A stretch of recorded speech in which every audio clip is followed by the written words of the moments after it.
On Mother's Day, while I was warming his favorite cinnamon rolls, my son looked me dead in the eye and said, "She's done her part.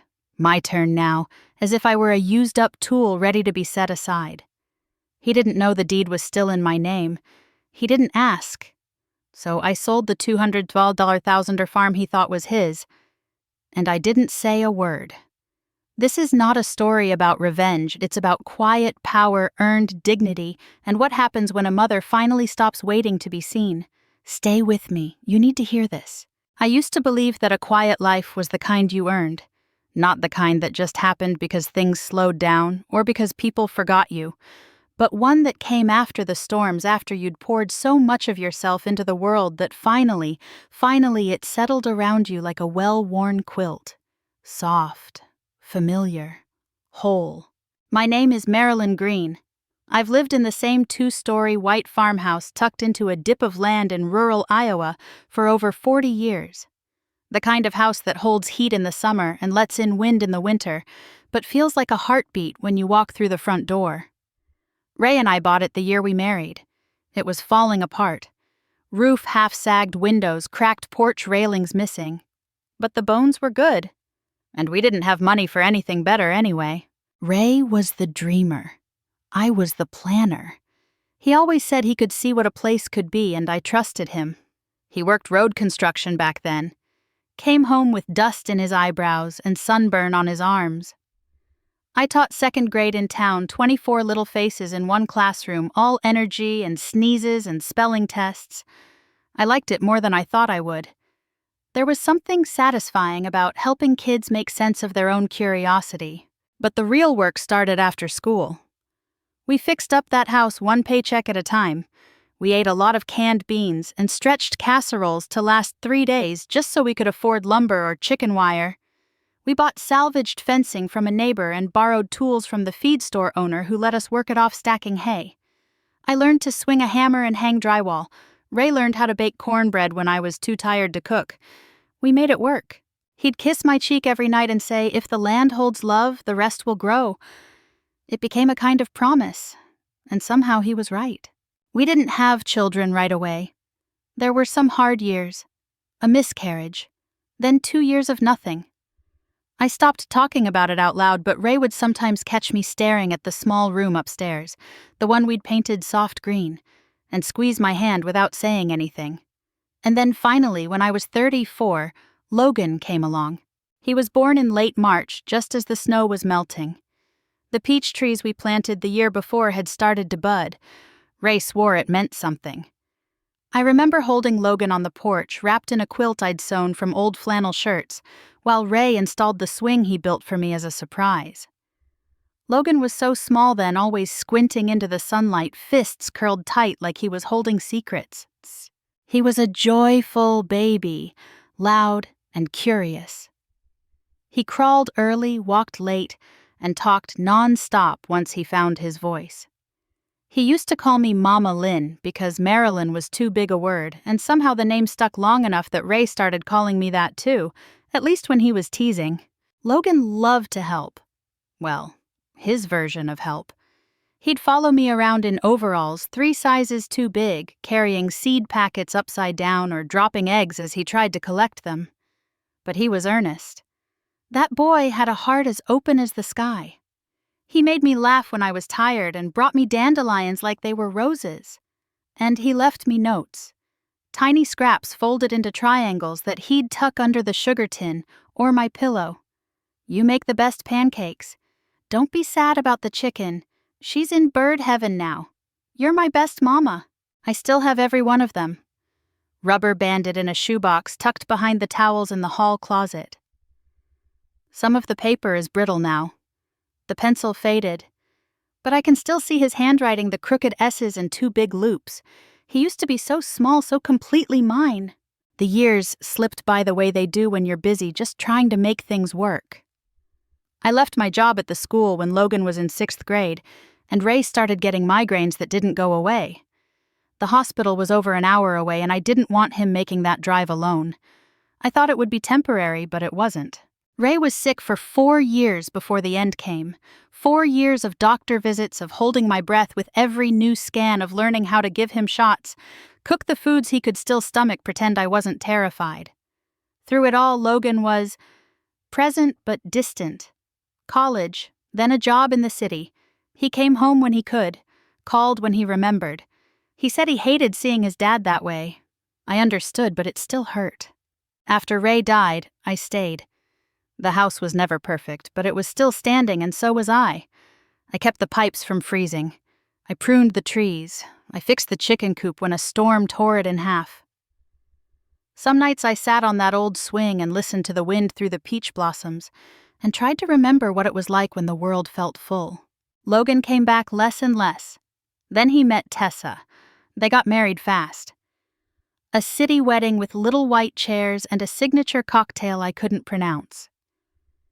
She wore a dress that cost more than our pickup. I smiled. I meant it. I wanted him to be happy. After the wedding, they settled 2 towns over. Close enough to visit, far enough not to. I told myself that was normal. Children grow up, lives get full. I'd done my job. I'd raised a good man. But sometimes at night I'd still light the porch lamp. Just in case. Because deep down, I kept hoping.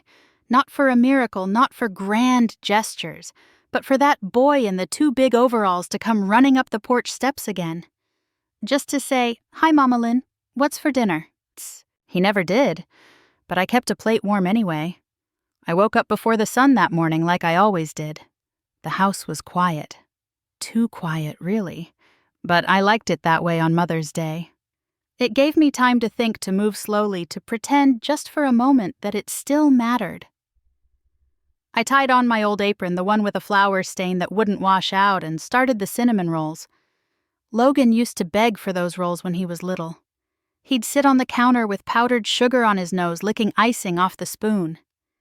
Every year I made them for him. Even after he left home. Even when he forgot. It was my way of holding on, I suppose. My quiet hope folded into warm dough and brown sugar. I took out the good plates, the ones with the tiny blue flowers around the edge. I set the table with cloth napkins and poured orange juice into the heavy glasses we'd gotten as a wedding gift. I even picked a handful of wildflowers from the back fence line and tucked them into a mason jar, just like I used to when Logan was a boy. It wasn't fancy, but it was home. They were supposed to come at 9.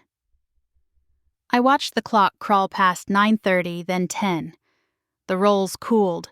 The coffee turned bitter in the pot. I kept glancing at the road, hoping to see the dust cloud of their SUV pulling in. When they finally arrived, it was almost 10:30. Logan stepped out first, phone pressed to his ear, sunglasses still on. He nodded at me more like a neighbor than a son. "Hey, Mom," he said, distracted. Then into the phone. "No, we'll be there by noon." "Yeah, Tessa wants to stop for something on the way." Tessa climbed out next, already scrolling through her phone. She gave me a tight smile. "Sorry we're late," she said without looking up. "Traffic." The kids tumbled out of the back seat, arguing over a tablet. They ran past me and into the house without a word. No. "Hi, Grandma." No hugs, not even a glance. I stood there, still holding the dish towel in my hands like I wasn't sure what to do with myself. Inside, I tried to rally. I smiled. "I said I made your favorite Logan." He glanced at the table, barely registering it. "You didn't have to cook, Mom," he said, grabbing a roll anyway. "We're heading to brunch with Tessa's parents in a bit." I nodded. "I know. I just thought it'd be nice. You haven't been here in a while." We sat. They ate fast, like it was a chore. Tessa picked at her eggs like she was doing me a favor. The kids stayed glued to their screens, legs swinging under the table, heads bent low. I tried to ask about school, about hobbies. "What do you like to draw these days?" I asked my granddaughter. She shrugged without looking up. "Unicorns, I guess." "Do they still have music time in class?" I asked the boy. "Dunno," he muttered. "Can I go outside?" I nodded, though it was barely warm enough. He bolted, still holding the tablet. Tessa sipped her coffee and whispered something to Logan, who chuckled. Then, without thinking, he looked at his friend. Yes, he had brought a friend along, and gestured around the kitchen. "This place," he said, half laughing. "It's still Mom's for now. But we've got plans for the land once it's transferred." I didn't react, not visibly. But the words hit me in the chest like a cold wind sneaking through the back door. Still Mom's. For now. Plans? Transferred. Then he added, as if explaining a weather pattern, "Let's be honest. She's done her part. My turn now." He said it with a smile, a shrug, no malice. And somehow that made it worse. It wasn't a fight. It wasn't betrayal. It was dismissal. Like I was a building being cleared out before renovation. Like I was a placeholder. I forced a smile. "I started clearing plates no one thanked me for." Logan tapped on his phone. Tessa called out, "Kids' shoes on." They were gone within minutes. The car backed down the gravel drive. No one looked back. I stood at the window and watched the dust settle. The table sat half-cleared coffee going cold. The wildflowers drooped. I didn't cry. That surprised me, honestly. I didn't yell, didn't chase after them. I just stood there, dish towel still in hand, staring at the spot where Logan used to run barefoot in the grass, where I used to tie his shoes and kiss his scraped knees. You don't notice the moment your role changes. Not at first. One day you're the sun in their sky. The next, you're background noise. An extra in a scene you built from the ground up. That morning didn't shatter me. It hollowed me. Like someone had quietly scooped out the center of who I used to be and left the shell smiling at a window. Grief doesn't always come like thunder. Sometimes it's a soft silence that spreads like fog drifting in before dawn. You don't even notice when it first settles. It's not loud. It doesn't demand your attention. It just quietly fills the spaces where warmth used to live. A few days after that Mother's Day brunch, the one where they barely touched the food and left before the coffee cooled, I got a message from Tessa. It wasn't addressed to me directly. It was a group text me Logan and her sister Carly. I hadn't seen Carly in over a year, maybe more. She once complimented my potato salad and then spent the rest of that afternoon on her phone. The message was long and full of enthusiasm. Capital letters, exclamation points, heart eye emojis. "Hey guys!" "So we've been thinking that backfield could be perfect for a rustic cafe, like a little glamping spot with fire pits, fairy lights, and wedding photo ops. Imagine the vibes. Super cute. Logan says there's a peach tree back there. Even better. We're sketching out a rough concept. Would be so fun to bring it to life." I stared at the screen for a full minute, then read it again. There was no question mark. No pause for my input. No. "What do you think, Marilyn?" or even a casual hope this isn't stepping on any toes. Just a declaration, a plan already in motion. That field wasn't just a patch of land. It was the place Ray and I used to walk every evening after dinner, our steps side by side in the fading light. It was where we planted sunflowers one summer just to see if we could. We couldn't, as it turns out. They wilted in a late frost. But we laughed and tried again the next year. That soil held our failures and our laughter. That land was our learning curve, our patience, our story. To them, it was empty space waiting to be monetized, a setting for someone else's memories. I didn't reply to the text. I couldn't. What would I even say? Instead, I baked banana bread and delivered it to the widow across the road. I needed to be useful to someone, even just for an afternoon. 2 weeks later came my granddaughter Sadie's birthday. She was turning 7. I'd been working on her present for nearly 2 months, a soft teddy bear made from scraps of fabric that meant something. Not just cute fabric from the store, but real lived-in pieces of our life. The belly was sewn from a square of Logan's old baby blanket, soft and faded blue. One ear was cut from Ray's red flannel work shirt, the tiny scarf around the bear's neck. A strip from the Christmas apron I used to wear when baking sugar cookies with Logan every December. I hand-stitched every seam, pressed it carefully, wrapped it in fresh tissue paper, and tied it with ribbon the same shade as the lilacs blooming by the porch. At the party, she opened it halfway through the gifts, blinked, turned it over once in her hands, then set it aside and squealed as she reached for a plastic unicorn that lit up and played music when you pressed its hoof. Tessa leaned in and smiled at me, polite and detached. "Oh, that's lovely. We'll find a place for it eventually." She's really into glow-in-the-dark stuff now. That bear sat on my lap for the rest of the party. No one noticed. No one asked me how long it took. No one pointed out the flannel or the faded blue patch. I watched Logan take selfies with the kids, watched Tessa arrange a balloon arch for Instagram. I wasn't in a single photo. I sat at the edge of the patio, a paper plate of cake balanced on my knee, watching people laugh and pose and pour lemonade. Not one person sat beside me. I used to host these parties. I used to know everyone's name. Now, I was an extra in the background, a seasonal character who overstayed her arc. The next morning, I tried to call Logan. I thought maybe we could talk, just the two of us. I didn't plan on saying anything pointed. I just wanted to hear his voice in a setting that wasn't filled with noise and screens and secondhand detachment. He didn't answer. He texted back 10 minutes later with a single emoji. That was it.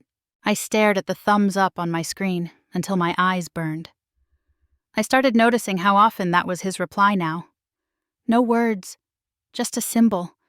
A signal that he'd seen me. That he acknowledged I'd spoken. But not enough to say anything back. The house felt too big that day.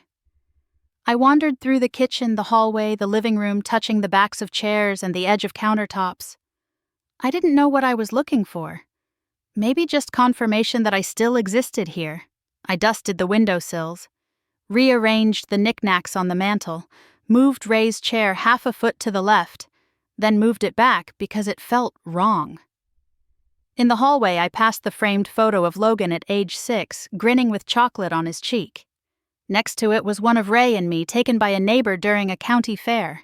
My hair wind-blown, his arm around me, both of us laughing about something long forgotten. I looked at those faces and wondered, did those people ever imagine they'd be forgotten in the very place they built? I didn't feel rage. I didn't even feel pain exactly. Just an ache. The ache of being slowly erased, not by cruelty, but by convenience. That night I ate dinner alone. Creamed spinach on toast. The wind picked up and the chimes out front clinked softly, uncertain. I sat by the window and whispered into the room I used to matter here. No one answered. And that was the loudest thing of all. It was a Tuesday afternoon, one of those windless gray sky days when the whole house feels like it's holding its breath. I'd been craving something warm. Not food, not even conversation, just something that felt like memory. Something that reminded me I used to be needed. I decided to look for my old recipe box. The metal one Ray gave me our second Christmas, the one with the chipped red paint and the tiny latch that never quite closed. Inside were the things that made this house smell like home. Ray's pecan pie, Logan's favorite chicken and dumplings. My mother's molasses, cookies smudged with oil and penciled notes in the margins. I hadn't opened that box in years. I thought it was in the kitchen cabinet, but after 2 drawers and a full hour of searching, I remembered. Ray had moved it to the attic when we reorganized during that summer we got new insulation. I could still hear him muttering about saving space while I argued that recipes don't belong in a hot attic. I climbed the narrow steps slowly, one hand on the railing, the other on my hip. The attic was exactly as I remembered it. Dusty, uneven, lit only by the tiny round window that caught just enough light to stir up the air like something alive. Holiday boxes, storage bins, Ray's old fishing gear, a broken fan I always meant to fix. I found the recipe box eventually. It was wedged beneath a box of winter scarves and a plastic bin full of Logan's elementary school artwork. But just as I was pulling it out, something behind the old trunk caught my eye. A corner of black fabric. Fireproof. The kind of folder Ray insisted on keeping all the important stuff in. I hadn't thought about it in years. Honestly, I assumed we'd gone through everything after the funeral. I hesitated before reaching for it. There's a certain weight in revisiting things you didn't mean to find.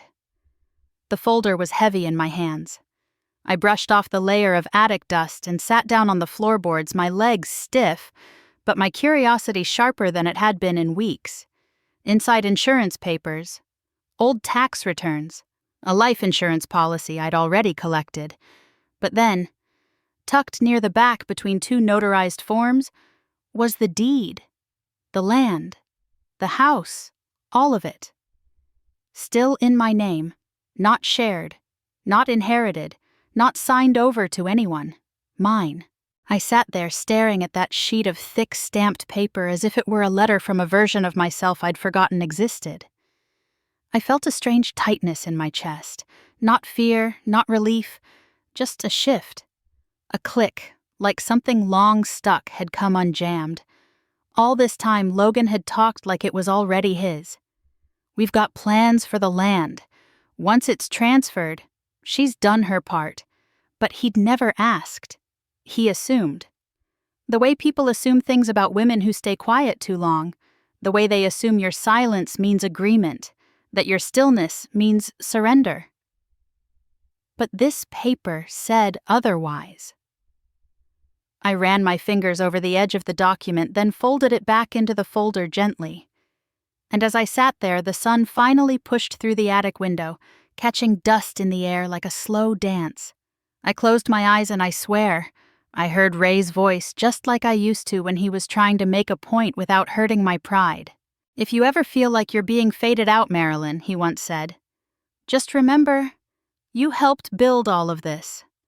You get to decide how your story ends." He said it during a fight we barely finished. I can't even remember what it was about.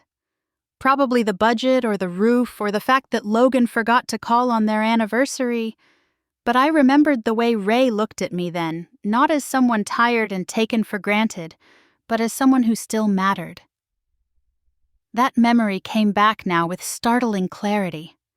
And for the first time in a long time, I let myself think something I had been afraid to even whisper. They had already moved on. They'd written the next chapter. I just wasn't in it.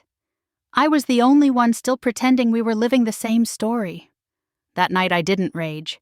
I didn't pour a drink or call a friend. I didn't even cry. I made tea, folded laundry, let the porch light stay off for once. But the silence felt different now. Not empty, not painful, just still. Like the kind of quiet you need before a decision. The kind of quiet that says, listen, you still have a voice. The morning after I found the deed, I didn't wake up angry.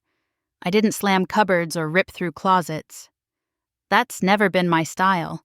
I made coffee, stood barefoot by the window, listened to the birds sing their usual morning gossip in the trees. The world hadn't changed. But something inside me had settled into place, like a bone that had been out of joint for too long, quietly slipping back where it belonged. I carried that folder with me into the kitchen and placed it on the table where Logan had once spilled juice trying to reach the sugar bowl. I sat with it for a while, letting its presence remind me that this place wasn't borrowed, it wasn't inherited. It was built, kept, and paid for by hands that belonged to me. Then I picked up the phone and called a woman named Joyce from the next town over. She came recommended by a friend from church who said, "Joyce doesn't ask questions you don't want to answer." That sounded just right. Joyce picked up on the second ring. Her voice was low and kind, the kind of tone that made you feel like you didn't have to explain yourself too much. "I'd like to sell my farm," I told her. Quietly. No signs, no tours, just clean and discreet. She didn't ask why. She didn't ask who else was involved. She just said, "We'll take care of it, Marilyn." 3 weeks later, I signed the papers in her office, a modest little building tucked between a bakery and a dental clinic. The buyers were a retired couple from Colorado, Lena and Richard. They wore soft flannel and hiking shoes and smiled like people who'd stopped rushing a long time ago. When I asked if they planned to keep the apple trees, Lena touched my hand and said, "Of course. Why would anyone tear out something that's still growing?" That was all I needed to hear. I walked out of Joyce's office lighter than I'd felt in years, Not triumphant, not vindicated, just light. Like I'd set down something I hadn't realized I was carrying. That evening, I sat at the kitchen table with my checkbook open and the new bank account details printed in front of me. I'd closed the joint account Ray and I opened the year Logan was born. It felt like saying goodbye to a version of myself I no longer needed to hold on to. I didn't cry. I didn't feel guilt. Just quiet gratitude for the chapter that account had served. The new account was just in my name. The way it had been when I was 22 and single and saving up to buy my first used car. Before the house, before the land, before the layers of motherhood that had wrapped themselves around me so tightly, I forgot where I ended and everyone else began. I kept the first check simple. $500, made out to a women's shelter 2 counties over. The kind of place that helps women figure out how to breathe again when their world falls out from under them. On the memo line I wrote, from a friend who remembered her name. I didn't sign it with flourish. I didn't tell anyone. It wasn't about making a statement. It was about reclaiming something quietly. A name, a will, a direction. In the days that followed, I packed slowly, one box at a time. Only what I needed. Only what held meaning. I didn't make a list for Logan. I didn't write a note to explain the sale. I didn't feel I owed him that. Not because I was angry, but because if he'd been paying attention at all, he'd have known it was never his. That's the thing about assuming ownership of something you never built. Eventually, the foundation proves you wrong. I kept moving gently. I watered the garden like always. Fed the chickens. Watched the weather roll in from the west and guessed the rain like Ray used to. I didn't say goodbye to the neighbors. Not yet. That wasn't sadness. That was peace. I was simply living out the last few days of a life I had poured myself into one quiet task at a time. Every evening I walked the property line. Not for surveillance, for memory. I let my hands trail across the fence posts we once painted in the dark lantern flickering as mosquitoes hummed around us. I stood under the peach tree where Logan first scraped his knees chasing after fireflies. I said nothing aloud. I didn't need to. The land knew, and it would carry the imprint of my presence long after my voice left it behind. I made one final stop in town to pick up new checks with my address to be printed at the top. The bank teller asked if I was downsizing. I smiled and said, I'm just right-sizing my life. She laughed like she understood. Maybe she did. On my way home, I passed Logan's house. I didn't stop. I didn't even slow down. There was nothing to say. No one to say it to. He hadn't called in weeks. The last message I got from him was a sticker of a cartoon thumbs up. That's what motherhood had been boiled down to in his world. A transaction acknowledged with a digital icon. He hadn't asked how I was. He hadn't asked about the house. He hadn't asked about anything. So I told him nothing. Not out of spite. Out of certainty. On my last morning at the house, I didn't wake to an alarm. I just woke. The kind of waking that comes not from sleep ending, but from something inside clicking into stillness. It was just before 6. The air was cool and heavy with dew, and the birds hadn't started up yet. I pulled on my sweater, the blue one with the loose button on the left sleeve, and made my way down the stairs barefoot like I always did. I brewed one last pot of coffee in the old percolator Ray used to love, even though the newer one had sat boxed in the pantry for a decade. I never liked the newer one. It gurgled too fast, too impersonal. This one hissed and steamed like it had a heartbeat. I let the smell drift through the house one more time. I poured a cup into my chipped Best Mom Ever mug, the one Logan gave me for Mother's Day when he was 11. It had a crack down the handle now, but I couldn't throw it out. I carried it with me from room to room, touching everything slowly as if my fingers could absorb what my memory might forget. The hallway was first. That thin strip of wood floor had seen so much. Tiny footsteps, teenage stomps, midnight pacing when Ray was in the hospital. On the wall were still the pencil marks. Logan's height chart running up the side of the doorframe. His name the date's little arrows pointing to each one. I hadn't touched them in over 20 years. Even when I repainted, I worked carefully around them. It felt like painting over proof if I ever did. I paused at the closet in the guest room, opened it just enough to see the outline of boxes. I knew what was in there. Photos, Christmas ornaments, Ray's boots. The quilt I never finished when things started unraveling.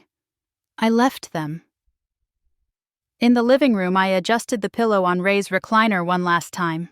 I dusted the edge of the window where the sun always hit in the morning.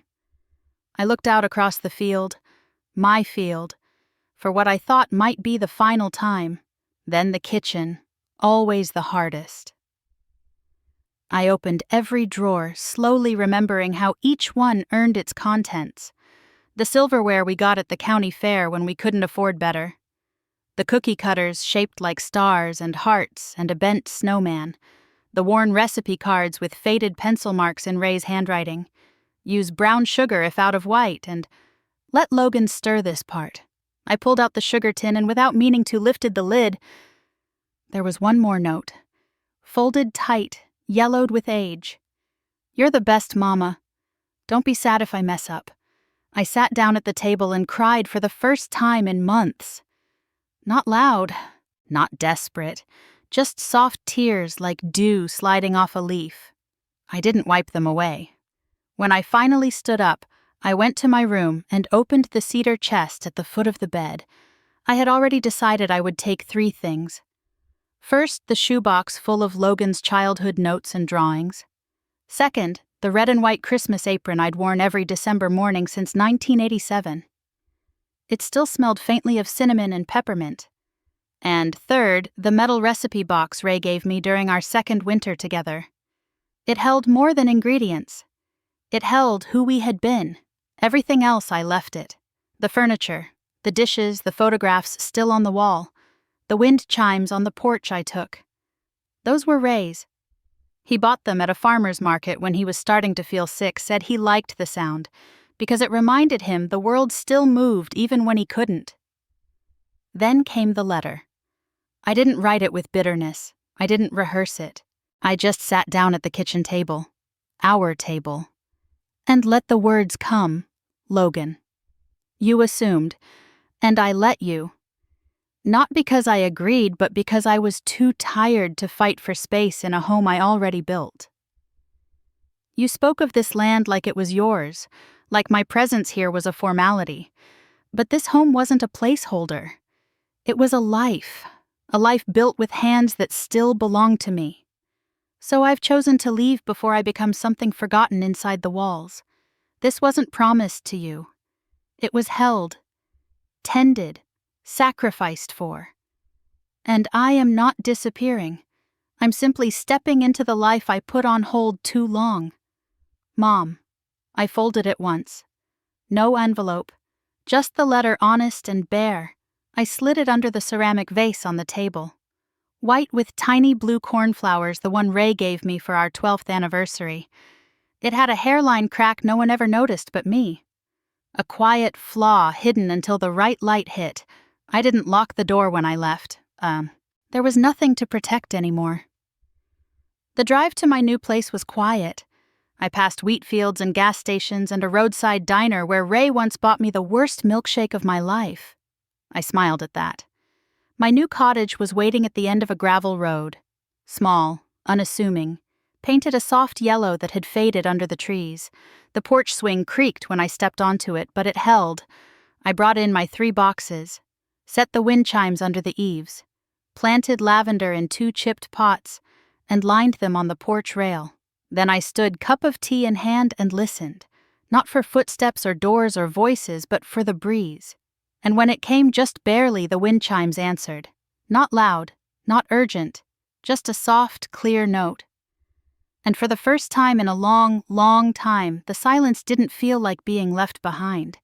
It felt like being finally found. It took Logan 23 days to realize I was gone.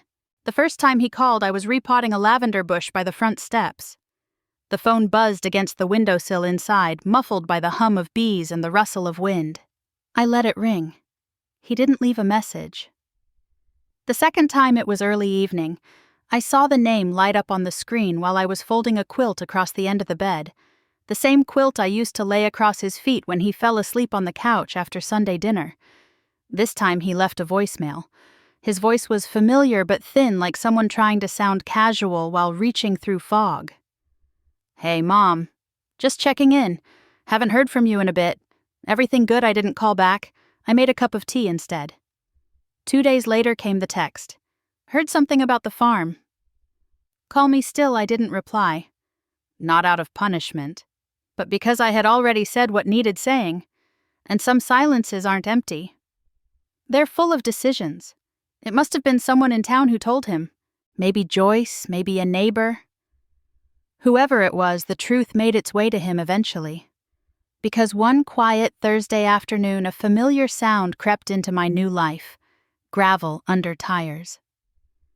I was trimming deadheads from the lavender pots when I saw the navy blue truck roll slowly up the drive. Same one Ray helped him buy during college, the one with the bent tailgate and rust near the bumper. Logan stepped out before the dust settled. He looked older, tired in the way people get when something finally reaches them that they didn't want to see. His flannel sleeves were rolled to his elbows. He had that same tentative stance he used to have before a difficult conversation, like he wasn't sure whether to speak or leave. He didn't come all the way to the porch at first.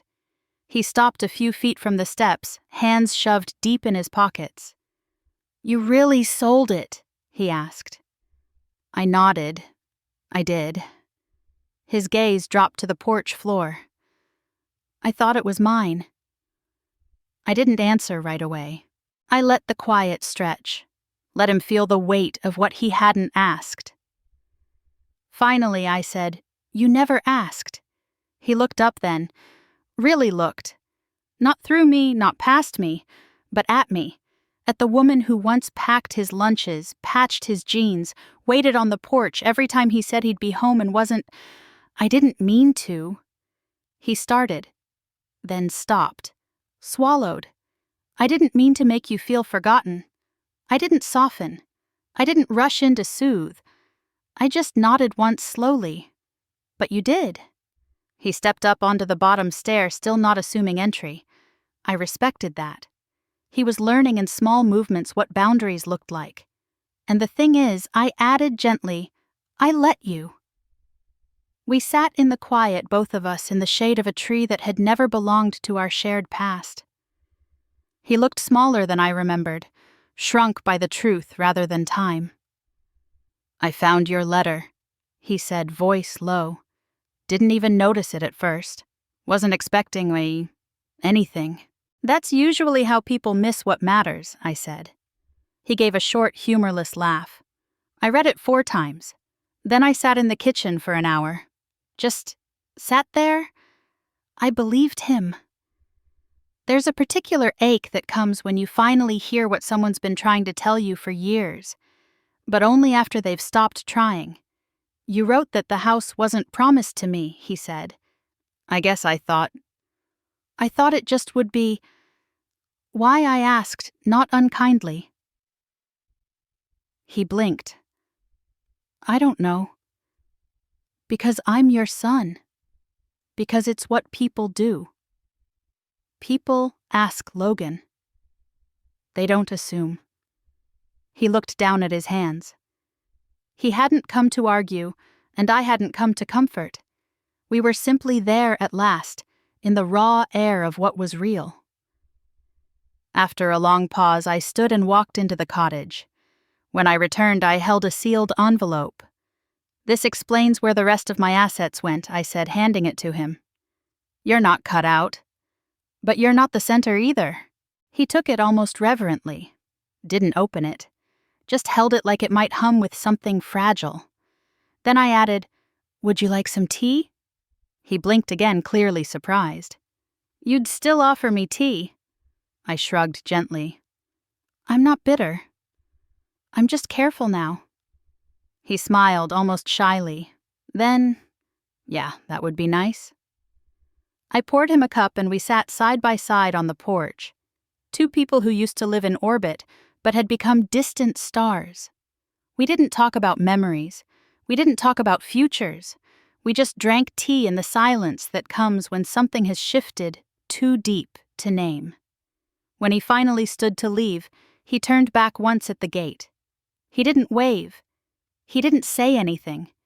But he looked at me, really looked, and I saw something flicker behind his eyes. Not regret, not clarity, just recognition. And after all these years of being unseen, that glance, small and weightless, landed like grace. It took time for the silence to stop feeling like a punishment. For years, my days were shaped around noise that never came. A phone that didn't ring, a message that didn't arrive. I'd stir soup with one eye on the clock, wondering if Logan would remember my birthday this year or if the grandkids would video call on Easter like they said they might. They usually didn't. But I waited anyway. That kind of waiting sinks into your bones. When I first moved into the cottage, I caught myself doing it again. I'd pause at the sound of a car door shutting in the distance, half expecting someone to show up and say, "We've been looking for you." I'd glance at my phone each morning, thinking maybe, just maybe, there'd be a text from Logan. Something short, something easy, but real. But the screen stayed blank. And slowly I stopped looking. The quiet didn't rush in. It settled like fog on the lake, gentle, cool, neutral. I didn't feel invisible anymore. I just felt alone. And then not even that. I felt present. My days here are simple by design. I wake when the light begins to rise over the water, a golden thread weaving its way across the window panes. No alarm clocks, no news channels murmuring in the background. Just the sound of trees adjusting their weight birds, clearing their throats, and the kettle beginning its slow boil. I drink my coffee on the porch. Same mug every day. It's chipped and faded. Best mom ever worn to a soft blur. But it's mine. It remembers who I was before even I did. I wrap both hands around it and sit there not thinking about much at all. That's the gift of solitude. You don't have to fill it. Sometimes I talk out loud, just a little. A question to the breeze, a memory set into the morning. Remember when Logan used to think deer tracks were dragon prints? Or Ray, you'd laugh at the price of tomatoes these days. I know no one answers, but I also know I'm heard. I walk to the small market in town every Thursday. I don't need much. A few apples, a jar of local honey, maybe a new kitchen towel if one's on sale. The woman at the flower stall knows me now. Her name is Patrice. She always gives me the slightly bruised sunflowers for half price. I press them into a glass vase and put them on the kitchen windowsill where the afternoon light hits best. I've made a few acquaintances. The man next door, Paul, waves every morning when he waters his roses. He doesn't ask many questions, which I like. The librarian across the lake invited me to a book circle, and I said I'd think about it. Maybe I will. Maybe I won't. I don't have to say yes out of politeness anymore. Once a week I bake something. Just one thing. A peach cobbler, banana bread, molasses cookies from my mother's old recipe. I leave half on my counter and the other half on someone's porch. No note, no explanation. Just sweetness where sweetness is due. And every month I send a check to the shelter. I write the same thing on the memo line from a friend who remembered her name. That name isn't just mine. It belongs to every woman who ever held a family together with duct tape and grace, and was thanked with silence. Every woman who kept waiting long after the door had closed. The grief hasn't vanished. It still visits. Usually when the sky turns lavender and the wind slows just enough to remind me I'm not being called for supper, or errands, or carpool, or holidays. I think about all the dinners I made that went unacknowledged, all the stitched quilts folded and forgotten, all the sacrifices that weren't even seen as such. But I no longer grieve as if I've been robbed. I grieve like someone saying goodbye to a house that served its purpose, one that held love and also loss. And now it belongs to someone else. There are days when I wonder if Logan thinks about me, whether he drives by the old farm and notices the porch swing is gone, or whether he rereads the letter I left on the table, I'll never know. And I'm not waiting to. That used to feel like a terrible thing, not being central in someone's life. But it turns out when you stop chasing roles you've outgrown, you find something better than recognition. You find room to breathe. I've started writing again. Not letters, not journals, just little notes to myself. Fragments of thought overheard phrases, lines of poetry I make up while watching the water ripple at dusk. No one will ever read them. That's the point. They're not proof. They're presence. The wind chimes sing most evenings. They never used to at the old house. Not like this. Here they catch even the gentlest current like they've been waiting to be fully heard. Sometimes I close my eyes and imagine Ray sitting next to me nodding along. He doesn't say anything in my mind. He never has to. And Logan, I don't picture him anymore. Not because he's gone, but because I've stopped needing him to witness my life in order for it to matter. That's the quiet truth I never knew I was allowed to claim. You don't have to be seen to be real. You just have to see yourself. And I do. Every morning now in the stillness between coffee and sun, I feel the weight of my own presence. Not heavy, just full. And finally, I know that's enough. The envelope was small and pale pink, nearly lost between a utility bill and a coupon flyer for mulch. I didn't notice it at first. I was sorting mail over the kitchen sink more out of habit than necessity. But there it was, tucked between the noise, addressed in uneven handwriting that made my breath hitch before I even opened it. No return address. Just my name carefully written, Grandma. I sat on the porch swing before I unfolded it, letting the weight of it settle in my lap. The air was warm, humming with the soft tension that comes before rain. I traced the crease in the envelope once with my thumb, then opened it slowly like it might disappear if I rushed. It wasn't long. Just a few sentences printed in a careful, slightly wobbly hand. Dear Grandma, I'm sorry I didn't say thank you for the bear. I sleep with it now. It smells like cinnamon and your hugs. I told Mom I like it best, but she said not to say that. I say it here instead. Love, Sadie. No date, no questions, no explanations. I held the paper in my hands for a long while, not crying, not shaking, just still, like the wind had decided to rest with me. I read it 3 times, each time slower, each time letting the words find me a little deeper. She remembered, not because anyone told her to, not because someone stood over her shoulder and dictated what to write. The words were too lopsided, too pure, too specific. Cinnamon and your hugs. That wasn't a child echoing someone else's script. That was her. I leaned back against the swing, letting it rock gently with the rhythm of my breath. The chimes overhead rang a soft melodic line almost in response. I closed my eyes and pictured Sadie, not the rushed party version distracted by screens and glow-in-the-dark toys, but the quiet child I used to bake with. The one who sat on my lap and traced the lines on my hands with her fingertip like they were stories. She remembered. That simple truth unknotted something I didn't realize was still wound tight. I didn't rush to write back. I let the day stretch itself out first. I gardened. I boiled tea. I watched the clouds swell and retreat. And then that evening I took out a piece of soft blue stationery I'd been saving for years and sat down at the table by the window.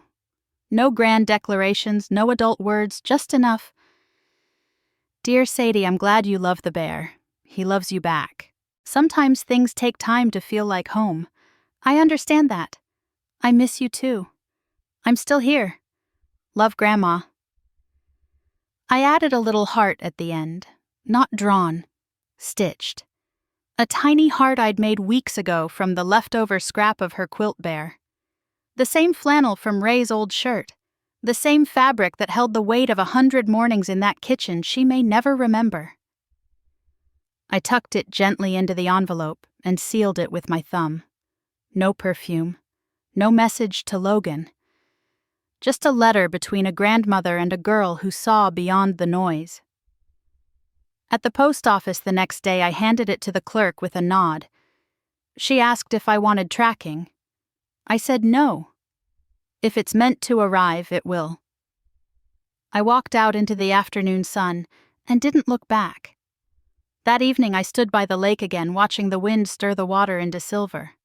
I thought about how roots work, how they grow underground, quiet and determined, how they don't need applause or acknowledgement.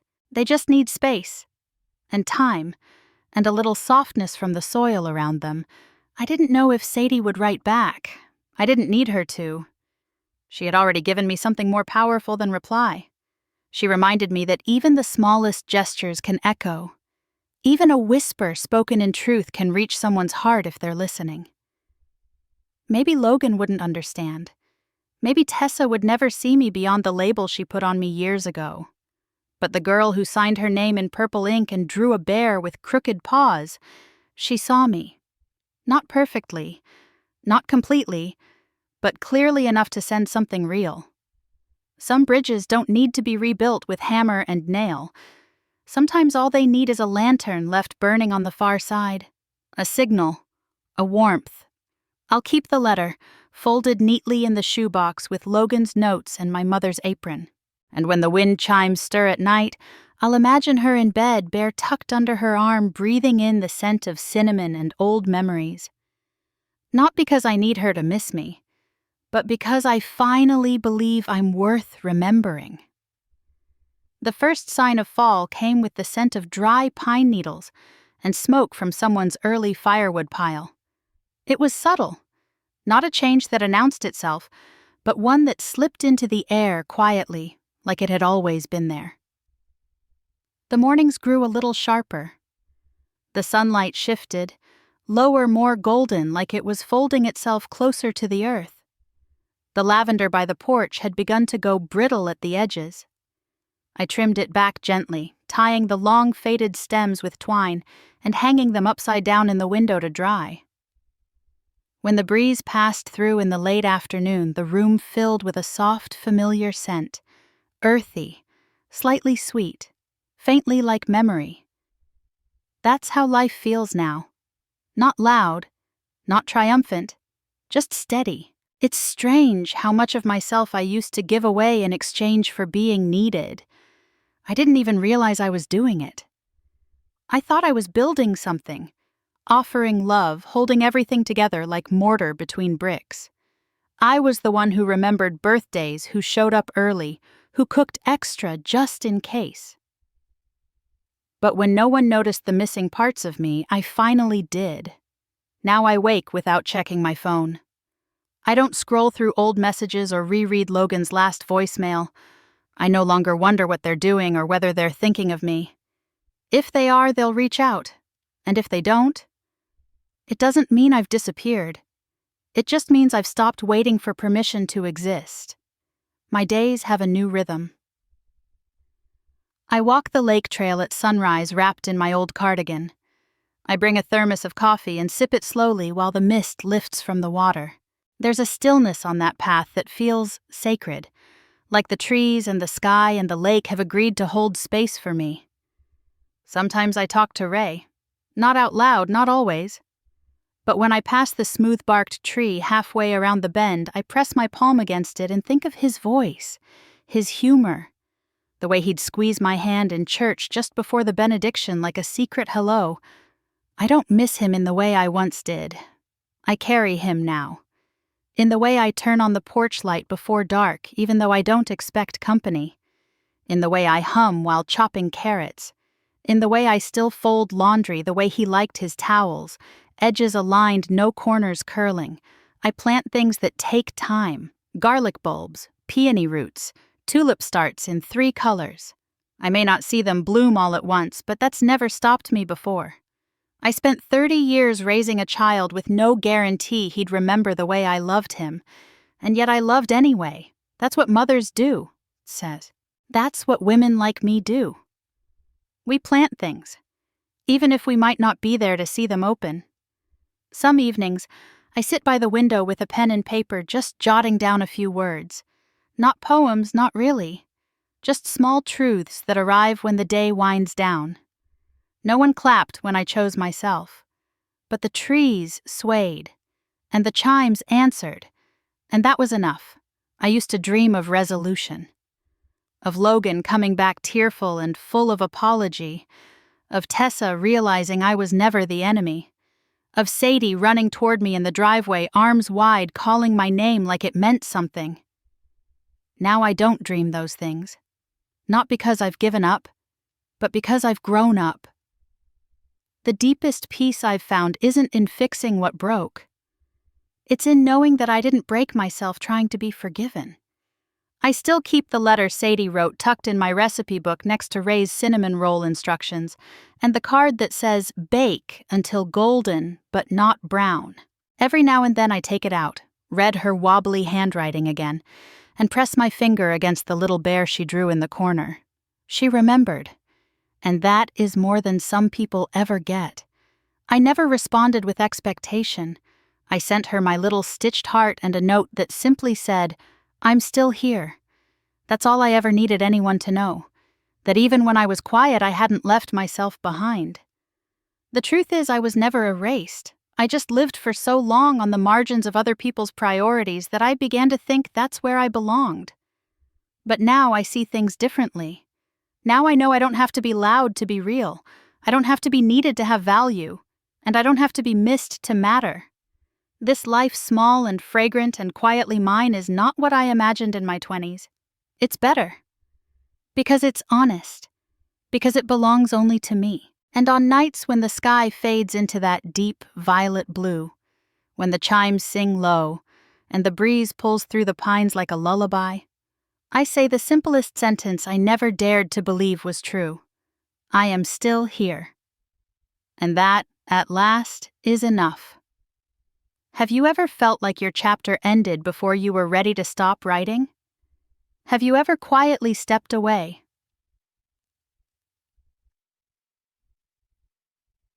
Not to disappear, but to finally remember who you are.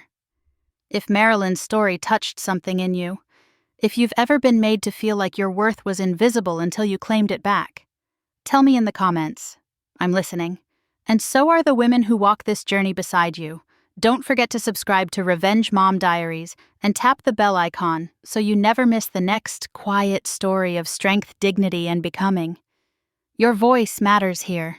Your story isn't over, and neither is ours.